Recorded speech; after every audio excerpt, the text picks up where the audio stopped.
Good evening, everyone. My name is Gaurav, and I'm part of India Factoring team. So let me introduce you India Factoring, what we do.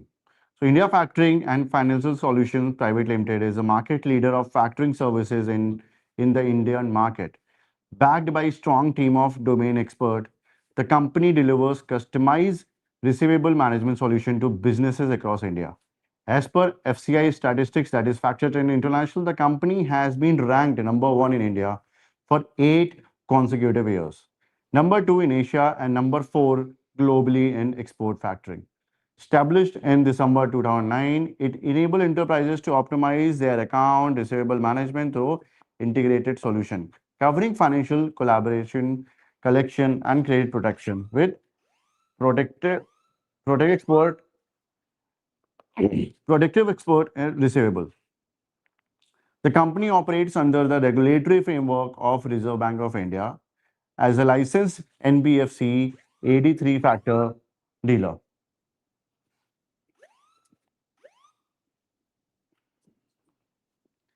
It is full member of FCI, that is Factor Trend International, the world leading association of factoring companies, comprises over 400 members across 90 countries. India factoring work has been recognized in multiple local global forum and it is winner of various prestigious awards including FCI's Best Deal in Asia, Great Place of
bravi, ti addui loro.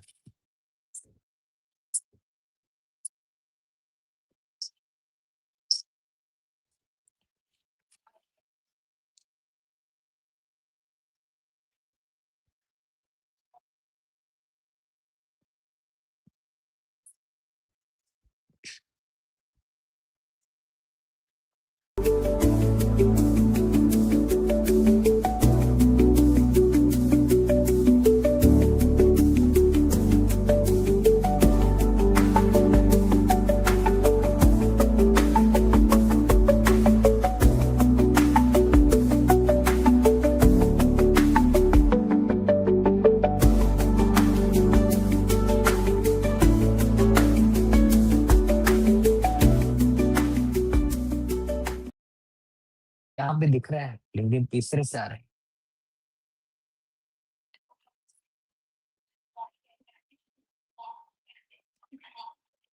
बहुत ज्यादा ही लगे।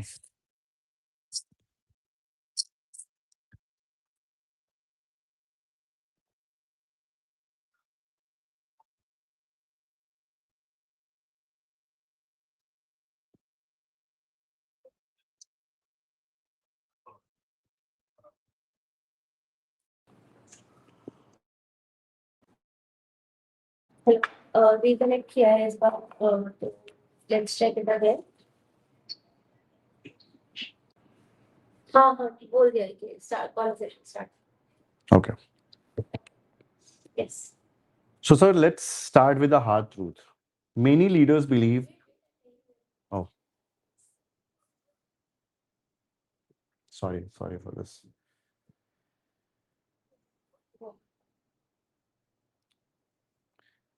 Uh, so, sir, let's start with the hard truth. Many leaders believe that if their company is profitable, they are safe. Yet, we repeatedly see highly profitable business suddenly face devastating cash flow crisis. There are in recent past, there are quite a few examples which has shown that profitability, I don't know whether it's a growth parameter or it's just a show off parameter of a business. So thank you, Gaurav, for having me here. And it's a very interesting topic. And the answer to this, the deeper we'll delve into it, more we will unpack. I'm sure it's going to be little offensive to common thoughts and ancient wisdom. Profitability is an indicator, but it's an indicator of financial growth. It's not an indicator of sustainability or resilience. Uh, I have come across a lot of leaders who always are very comfortable with their profitability till such time they actually take a, they go few layers below and actually see what profitability brings. There is a favorite dialogue of mine with great power comes great responsibility. Spider-Man, yeah. And yes, Spider-Man. And at the same time, similarly, with great profitability, your risk profile changes. And I hope we are able to unpack and delve deeper into it. Profitability definitely is a very important business factor, but it's not telling us the whole story. Okay. So, but in today's world, just now you mentioned that growth is itself, the profit is not the parameter to judge. So, there's something which is dangerous, Hmm. right? You're saying growth itself can sometimes become very dangerous or dangerous for the business. But most of the founder think growth is problem solving. It does solve problem of revenue, but it also add a lot of problems, and that's where we need to understand what profitability is. Profitability is it's an accounting construct, whereas your liquidity is your cash flow management, your liquidity discipline is what actually ensures your resilience of your business. We have seen a lot of organization who are very profitable, sustainably making profitable profits, but because of lack of cash flow discipline, you would see them fumbling beyond repair. Uh, Sales happen, your profit comes, you book your profit when a sales is concluded, right? But cash comes after 30 days, after Correct. 60 days, after 90 days, right? Now, what's happening in these 30 days, 60 days, 90 days? Your employees are not going to accept your EBITDA. Correct. Your banks are not going to accept anything other than their EMI payments or whatever payments are due. And your vendors are not going to buy your optimism, right? All of these people want cash. So what profitability does is, being such an enthusiasm parameter, it distracts us from the actual health of our business, which actually derives from liquidity. Are we liquid enough to have we estimated or had made any provisions in case there is any default by any of our payers? Now, like I said, profitability will keep on distracting us from the real growth parameter, which is liquidity and cash flow management. unless we have liquidity discipline, profitability becomes an irrelevant indicator of the health of business. I agree to your point, sir, that profitability will not give the safety of your growth. But yes, people outside probably will not agree to it. But yeah, profitability is cannot be only a primary parameter of judging a business growth. So, if not profitability, what would be the full picture of it? Where exactly the investors or the lenders should look at into a business, or itself the entrepreneurs should where they should look at? So I'll start from perspective of entrepreneurs when they are evaluating their own business. Uh, I'll give you an example. One of my clients, one of business leaders suggested that, every year they are doubling their profits, they are doubling their revenues, and that's a great news. That's something that gives a lot of comfort to their investors, their employees. But what is it not showing? When your revenues are doubling, so are your account receivables. Correct. So is your exposure around your sales, your inventory, your credit exposure, everything is doubling, Correct. right? And normally whenever we have such an aggressive profitability as an objective, 30 days becomes 60 days, 60 days becomes 120, 90 days, 90 days become 120 days, because we need to hit those targets. So apart from revenue, our risk profile is also doubling. Most entrepreneurs, they miss that mark. Growth can increase risk if liquidity discipline doesn't grow with it. So your profitability has to match your internal systems. And if it is not, you are sitting on a landmine, which can surprise you very nastily. I agree to that, sir, because that is something which is in today's world. If you look into the situation, geopolitical, whatever situation going on, we are in India. We have this. Uh, so just to ask, nowadays, India factoring, we are also experiencing the same. Customer default and delayed payment is worsening globally because we're into factoring, we're into exports. So we understand that globally it is getting worsened. Most people think delay payment is just an inconvenience. In reality, how deeply does a late payment impact an organization? Like, or if you can define the large organization and the small organization, how that eventually impact? Uh, a simple answer would be it has a domino effect. It has a ripple effect. I will start with a summary, a statement that we find a lot of comfort in optimism, and realism makes us uncomfortable, uneasy. Now, let's go a little deeper. How are these dominoes effect? Now, whenever there is a delay, usually the conversation starts is that there is a delayed payment. We are not expecting a default because we are very comfortable with the optimism.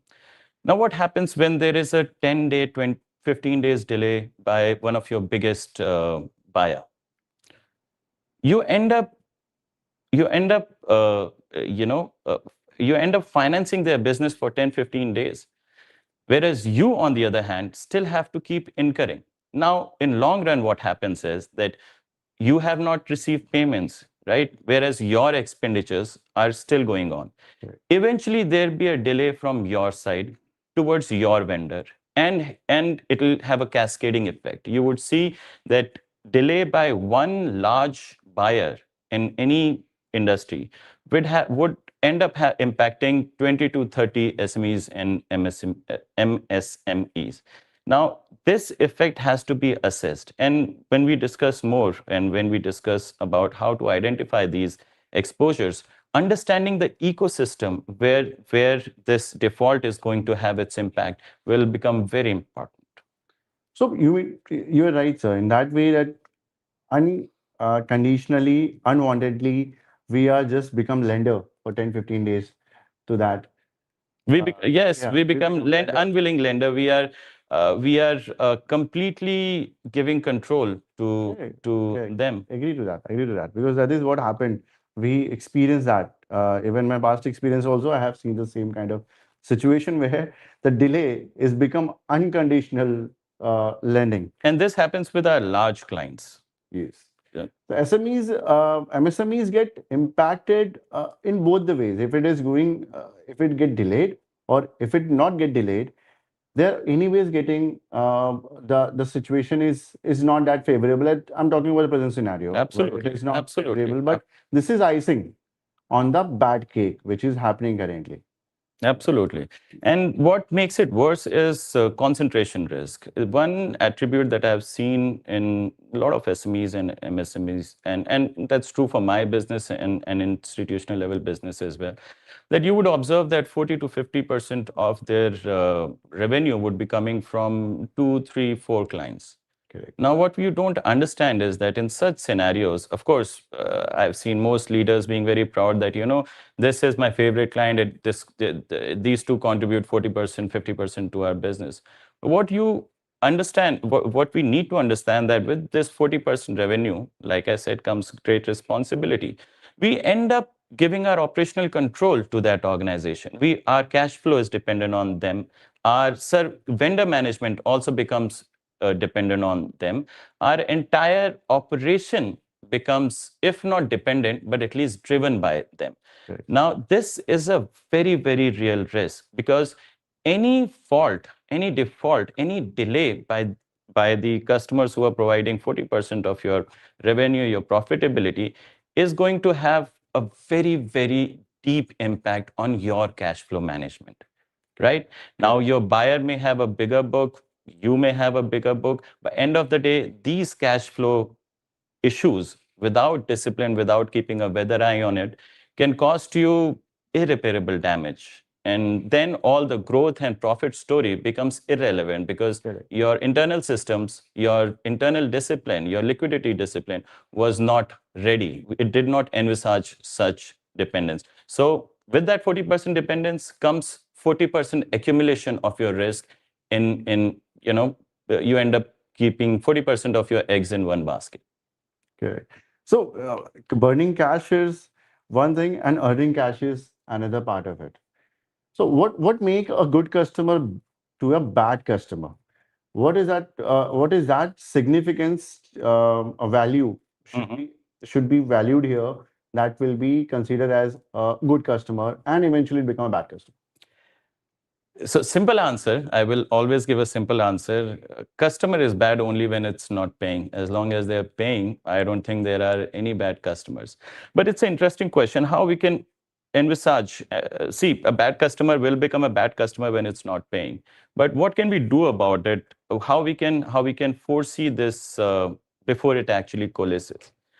Uh, Before any financial deterioration in an organization, now this is a very underrated uh, uh, aspect, you would observe a behavioral deterioration. You would observe that, whenever there is a buyer who has started without any cause, has started renegotiating their contracts, renegotiating margins. If you see a sudden rise in, let's say, disputes in reconciliation, if you see top management becoming inaccessible to you, all of these are very small. Individually, they may seem insignificant, behavioral change. But when you culminate all of them together, it becomes a very clear sign that there's something off. There's something which has changed. Now, it could be a good change, it could be a bad change, it could be an obvious change, it could be a very rare change. But to ignore it would be catastrophical. These small behavioral changes are the first first mild indicators of something is about to happen. Something is, it's just abound.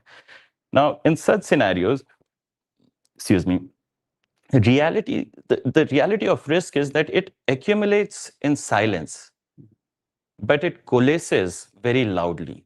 So all of these silence indications will keep on accumulating till such time it makes a loud thud.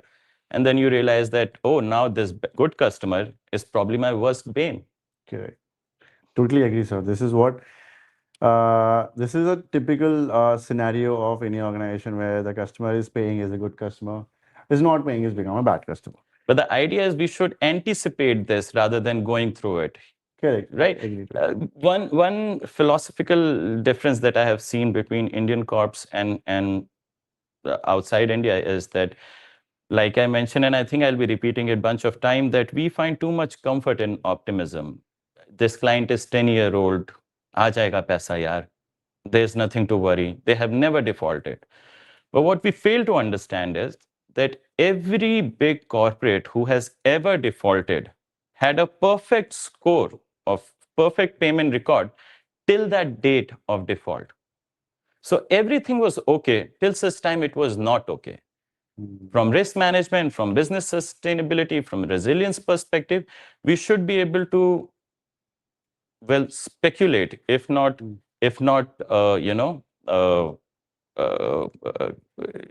expect it, but we should be definitely prepared for it, and we should definitely be keeping a weather eye on this. And this is the main difference between why profitability is an insufficient parameter to assess growth of an organization. So I totally agree to your point, sir, because that is something which is we Indians have this tendency to believe in optimism more and being more optimistic than the logical. The certain realism, things. yeah, realism is a very uncomfortable place to be. Yeah. So just to ask, does organizations get some hint or some kind of signals or symbols where the stress is going to happen, or they just miss these red flags, or they ignore it? I would not say ignore, but I would definitely say that it's not in the uh, view of most people who should be looking at it.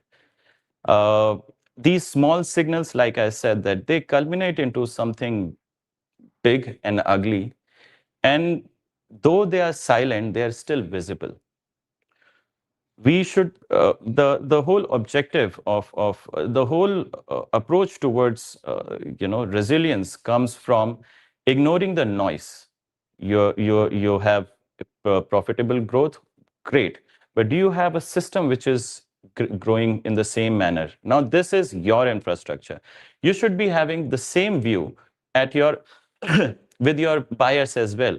Are there in internal compliance? Are their internal discipline matching their growth trajectory or not? Because understand, like I mentioned, it's going to be a dominoes effect. Anyone missing out one default payment, anyone missing one danger signal is going to impact everyone following in that chain. So there's significant impact of concentration of your customers, as well as there will be significant impact of missing or ignoring those red flags. Absolutely. This is- And this bill comes due in the most horrid fashion. Uh, I have a lot of stories, case studies in this context where we had a client, 40% of their business. The example that I mentioned is not imaginary or hypothetical. It's a client who had one customer, two customers, basically one group company contributing to 40% of their revenue, had a 20-year-old clear, payment history, not even a single day delay. And they failed to miss a simple observation that they used to make payments always 10 days before their due date. The first delay was for 2 days, and management ignored it by saying that, it was weekend, we understand. And that 2 day became 10 days, 12 days, 15 days.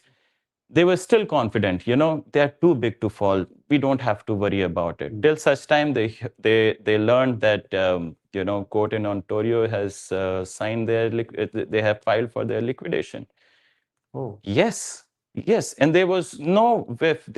And when they look back at it, and they themselves, feel little disappointed in themselves that a person who was 10 days in advance, the first sign was the 2 day delay, then 5 days delay. But like I said, the comfort of optimism made them close their eyes towards the real the real risk which was coalescing in front of them in real time. I agree to that, sir. So in India, major of the, or India, even the world level, the global level, major of the MSME, the turnover, they are carrying some 100 to 50, 500 CR, equivalent to USD and equivalent to euros, whatever. They generally operate with major focused concentrated buyers. Suppose an OEM, which is based out in, suppose, China, or they're supplying only to one particular company or one particular senior, or the company who is manufacturing particular product. Hmm. But how is that concentration risk at that point will be more dangerous for them at that point, because eventually they are manufacturing for them, and they can manufacture only for them because I'm talking about automobile where they have this, they have to the entire setup, entire the For one OEM manufacturer. correct. Yeah. So see, uh, this is not avoidable, right? And there is nothing wrong in having concentration of risk. The problem is not the concentration of your, revenue at one or two places. The problem is lack of awareness of it, lack of Correct. preparedness of it, right? Uh, if I have, if my, like I mentioned, that if I have consciously, unconsciously given my operational control to my bigger buyer, you have practically. If I given, my cash dependency is on them, I need to have a different league of discipline in my cash flow management. I Correct. need to ask uncomfortable question that, what if there is a delay of 10, 20 days, 30 days, 40 days? What are my backup plans? Am I creating reserves? Because trust me, whenever something like this will happen, the first thing, well, first, last, and the only option that you would have is to start dipping in your reserves, Correct. right?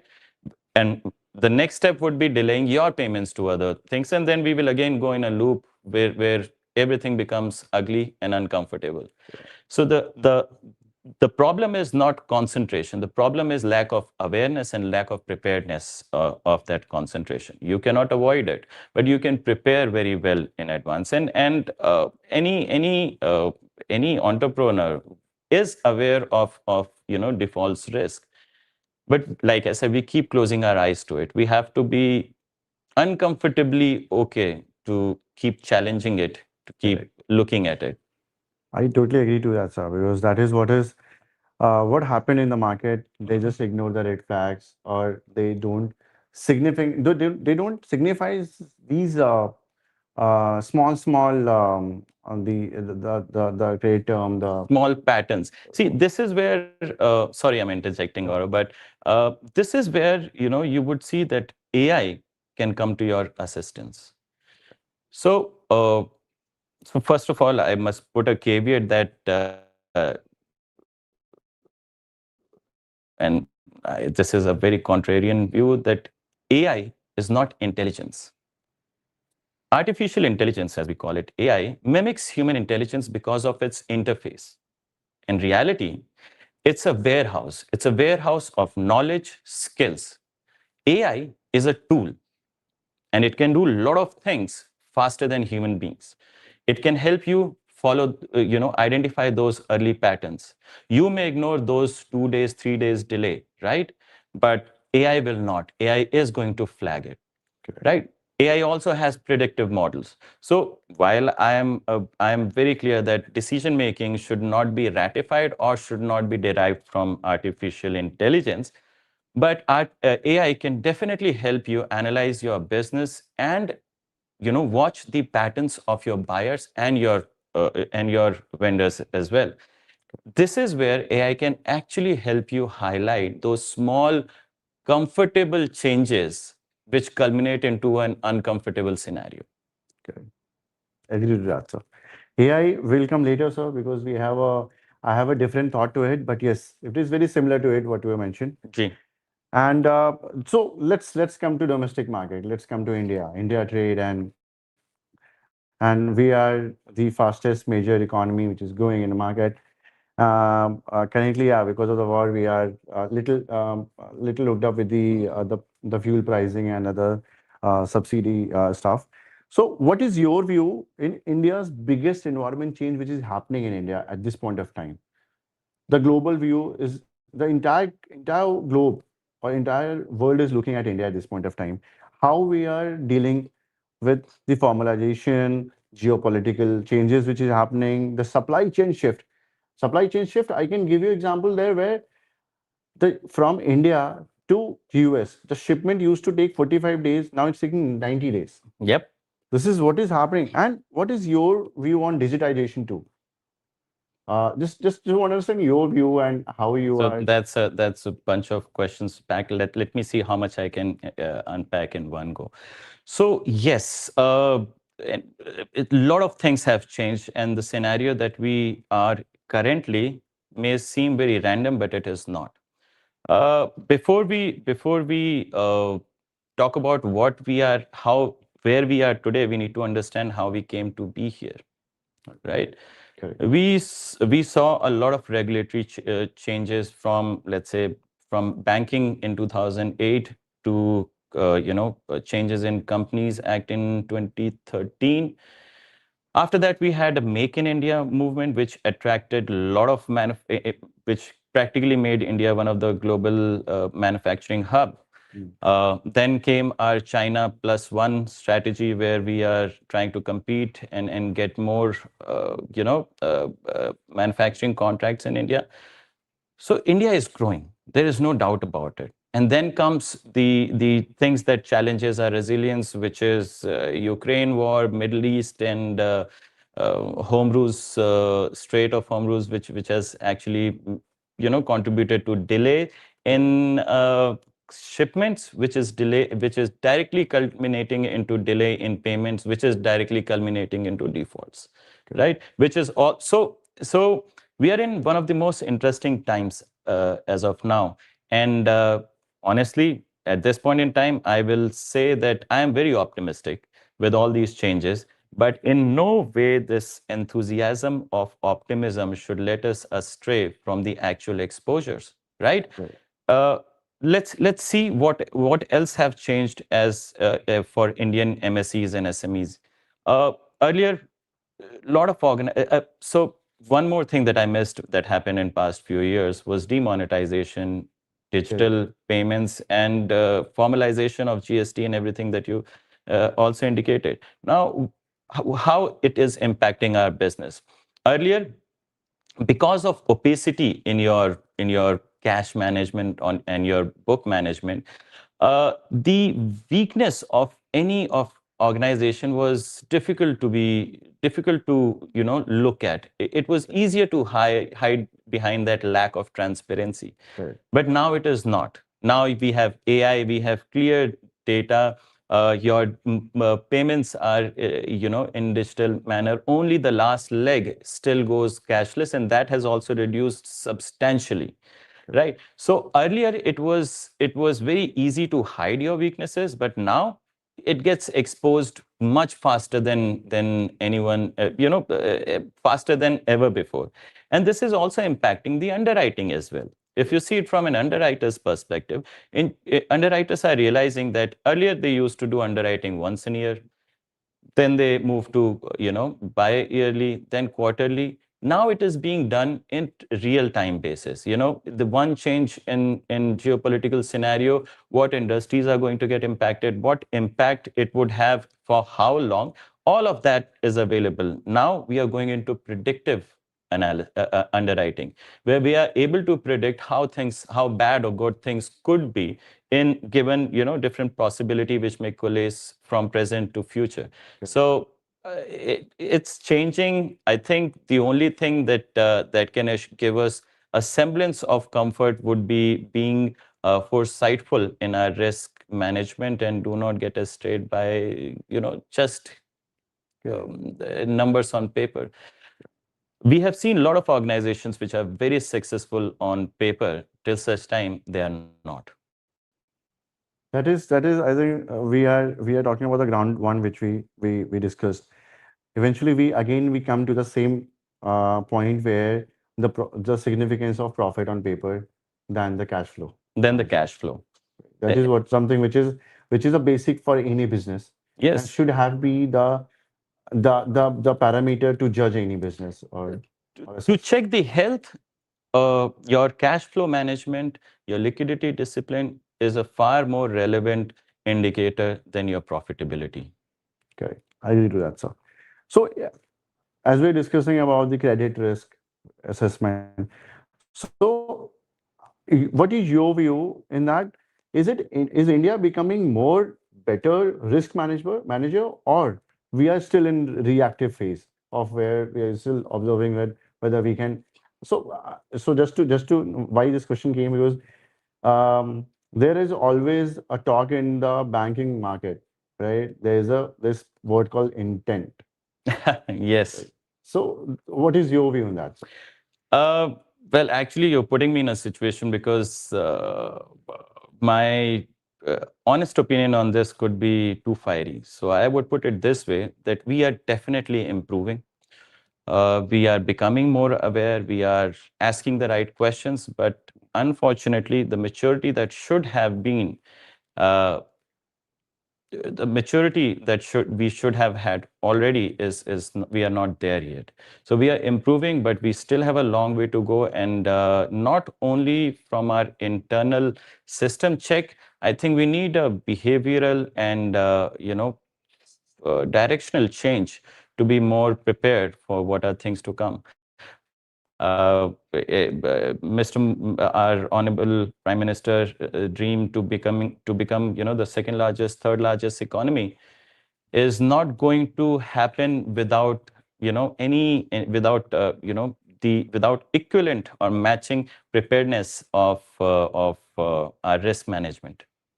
So in the live this chat show, we have a live audience too, where they are asking questions.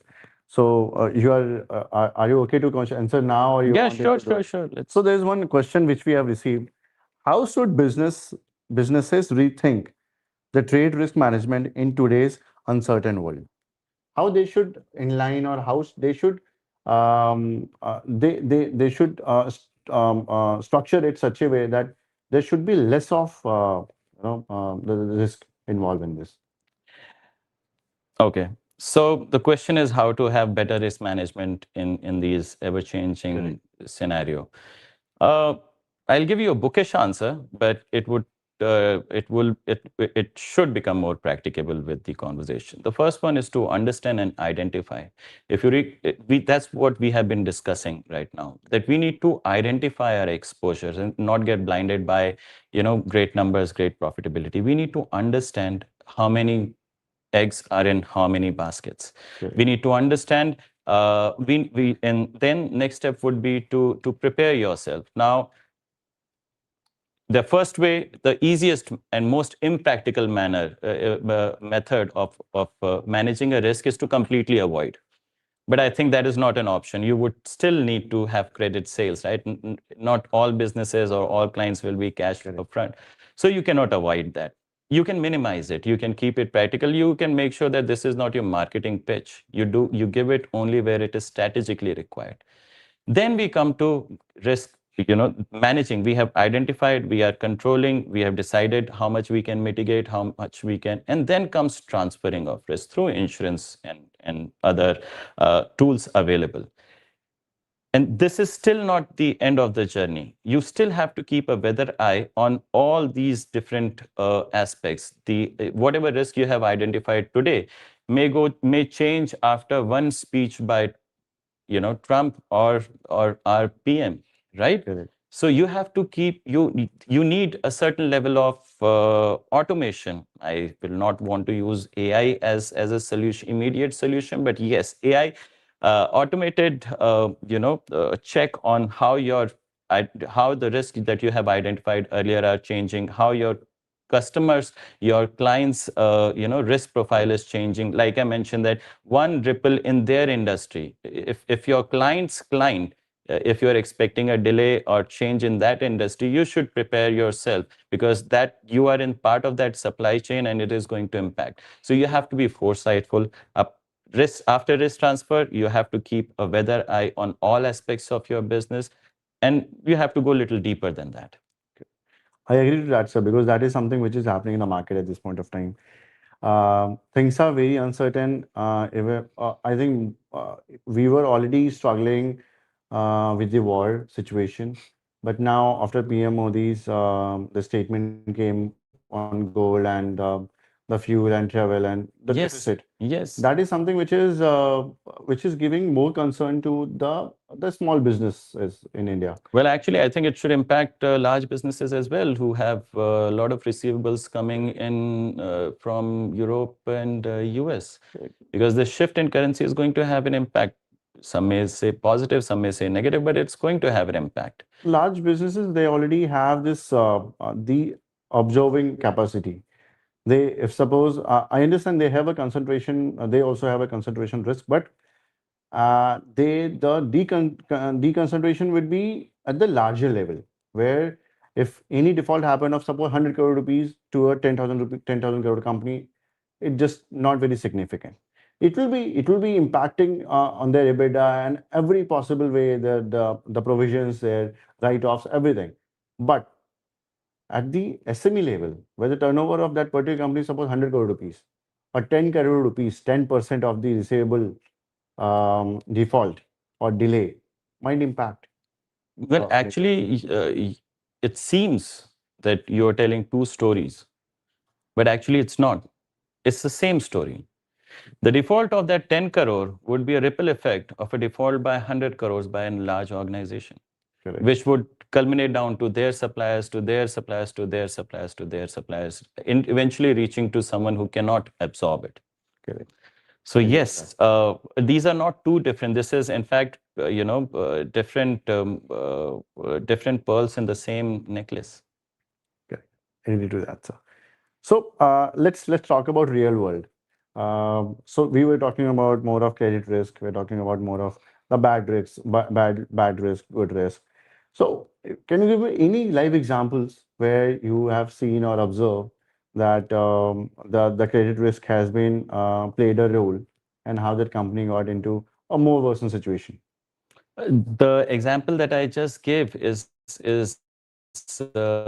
a perfect example that a 20-year-old relationship client was comfortable till almost 50 days of default. They were very comfortable till such time they actually heard the news that they have already filed for liquidated damages. Now, loss may be only 60, 70 crores of, not only, loss was 60, 70 crores of pending invoices. But it was one of their largest client. Now they do not have a backup, and the recovery expected is less than 3 to 4%. Yes, Oh. yes, because they were not keeping an eye because of the comfort, because of the optimism, the enthusiasm. They were very confident, and they were confident till such time they were not confident, right? After that, they are very wary of evaluating their buyers on real time basis, just to make sure there is no more default. But I think things would have been far better for them if they would have done it before learning from this mistake. Yeah. It is very interesting, sir, because this is something which is people just ignore it, and these are topics which people avoid to discuss. Yes, and this is what I indicated, that we would be far more comfortable in the optimism that, yeah, they are too big to fall. They're one of the biggest XYZ of XYZ country. They are not going to fall. But as I said, that till such day there is no default. Mm. There was always a perfect story of payment by that organization. Sure, sir. So in the live chat, we have another question. So how does the global disruption change the trade risk strategy in the present world? And just to there's a two question basically. This is one question on what separate proactive trade risk, the management from reactive firefighting. It is similar, which we discussed, but Yes. See, being reactive is not going to help you, because like they say कि आग लगने के बाद कुआं खोदने का कोई फायदा नहीं है. correct. So the question, I think, is that how proactive can we be, and how? Like I said, that the first question that we discussed, the first approach was profitability versus growth. And Correct. like I said, this is going to be little offensive to common Uneasy sense. for them. Yeah, uneasy, right? Yes. So once you realize that, you want more profitability, you should always be excited about it, but do not let it distract you. Correct. You should be more driven by your liquidity discipline. You should always ask, this is good, but what if it turns bad? Am I prepared for that? Right? If it does not happen, you may lose a little bit of interest income. You may end up, making some small expenses. But all of those expenses in 1 decade, in 2 decades, in 3 decades will still won't hurt your book as much as one bad news, one default will. Right? Correct. So be excited about your optimism of profitability. Do not distract. Now, how we can prepare? Like I mentioned, AI is a tool available to everyone. Invest in that. What do you want your AI to do? You don't want to delegate decision making to them. AI should not supplement or complement your decision making. It should provide you answers that you ask. Otherwise, you end up seeing AI ratifying your decisions, or you ratifying, AI's suggestion. Correct. Avoid that confusion. Use AI to predict and flag any risk that they perceive, because they AI is going to observe, evaluate patterns faster than us, better than us, right? This is where you can use AI to ensure that all flags are hoisted and flagged at the right time before it's too late. Correct. And the Totally. third thing I must say, because I'm an insurance broker, do assess insurance risk transfer through insurance products as well, especially in new territories, especially when you see a concentration of your revenue coming from one location, one geography, one country. These are the basic hygienes that you can do with the current instability, I would not say, but let's say current volatile geopolitical scenario. Correct. We have seen the live example of that when the Trump gave this tariff. Yes, US yes. gave the tariff on the shock news, and eventually that the entire textile industry in India there were I still remember I in my other organization I funded quite a good textile units, and one of the textile unit I was talking to the CFO, and he was also not sure what to do next. And he was like, even he don't know where this is going, because they have orders. US already running as a low inventory, and you are almost putting a tariff so eventually that is impacting more US than India. But we are also getting impacted. It's the same. We are in the same ball. It is the other side of it. Absolutely. See, on a lighter note, I think AI can do a lot of prediction for you based on data. But what Trump is going to do tomorrow morning is something that not even Trump knows. So that's on a lighter note. No offense intended on anyone. Yeah, exactly. So in the live chat, we have got another question, right? So can so there's a person, Mr. Amay, he asked, so can AI really be an answer to product risk analysis, especially in banking or NBFC domain, considering the diverse structure product are being offered?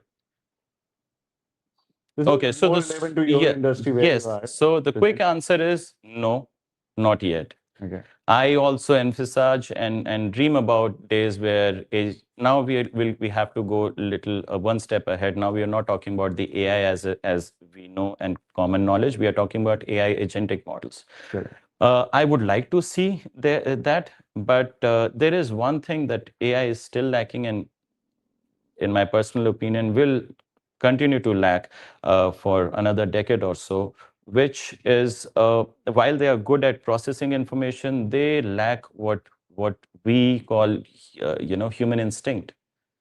Hmm. You are able to navigate through nuances which AI will treat as data or information, right? While it is necessary for AI to do that, and you can depend on their pattern recognition, but the output is not something that you can take unfiltered. So AI is not there. It's not going to help you to the extent that do you expect, but it is going to help you to in a large manner in seeing the things that you have been ignoring till date. So AI is not there yet. AI agentics is I still don't think they're there. While AI is mimicking human intelligence, they are yet to learn human instincts and how a human being or a real person navigates through, nuances of real world things, real world operations. But AI, if AI learned the human instinct or the nuances, eventually AI also become a partial human. Then in that scenario, will that be a risk to us? I think we are going in a territory that I'm neither qualified or though as a curious individual, I do think about it a lot. We all have seen Terminator series and what Skynet did. Correct. So I am very happy that artificial intelligence is mimicking intelligence. I really don't wish it goes sentient in anytime soon. The direction it is going, you really think that direction is right direction for AI or should be navigated much better? In banking, I'm talking about. Whether it Strictly is finance right and or banking. see, okay, so in that case, development in AI is not something that we can see in isolation. There are other changes that is happening, and quantum computing is around the corner. When you see all these changes, two things I'm certain of. Whatever attributes, skills as an individual, as an organization, as a country, as human being, as a race that has got us still here, is not going to stay as relevant in the future. We'll need to all transferable skills, all transferable knowledge will be transferred. I think everything will boil down to difference of what AI cannot do and what humans can do, and which would again can be summarized into human instincts. I don't know, sometimes I feel this very, very scary if this continue. And job losses is one part of it. I don't know what losses else will happen in See, AI. of course, I was very young when what was that? Computerization happened in .NET PSU. and you're talking Yes. about And, everyone thought that, a lot of people are going to lose job, but it did not. It actually created more job options. I think similar fate will be with AI. A lot of things that humans do can be delegated to, AI. And it doesn't mean that you lose job. It means that you are free to do something better, something more complicated, something more suitable to just human beings. Yeah. So I think AI is not going to um, marginalize. In fact, if done properly, more consciously, it is going to highlight the humanness of human beings. Perfect. So AI can be a carrier to the further growth, or it can reverse too. Both the ways that you have to decide as So, an individual. like I said, AI is a tool, right? A tool is as good as the hands that wields it. Correct. So I it agree would to that. depend on that. Correct. So, sir, now come back to finance again. We talking about credit risk. We're talking about business risk. Now, what is your view towards the business fraud or the Business. intent fraud, or the frauds which is happening, the credit risk fraud? You work very closely with the financial situations where the frauds happen, or the other part of it, or the risk fraud, which you do primarily. So, what is your view on that? What is happening in India and how this going to Well, impact it us? is, I think I wish there was a better way of saying it, but it is as worse as it has ever been. Fraudsters, the fraud actors are becoming smarter. They have more information. They have access to technology like ever before. We are seeing, a plethora of claims coming from employees who have been part of system for decades.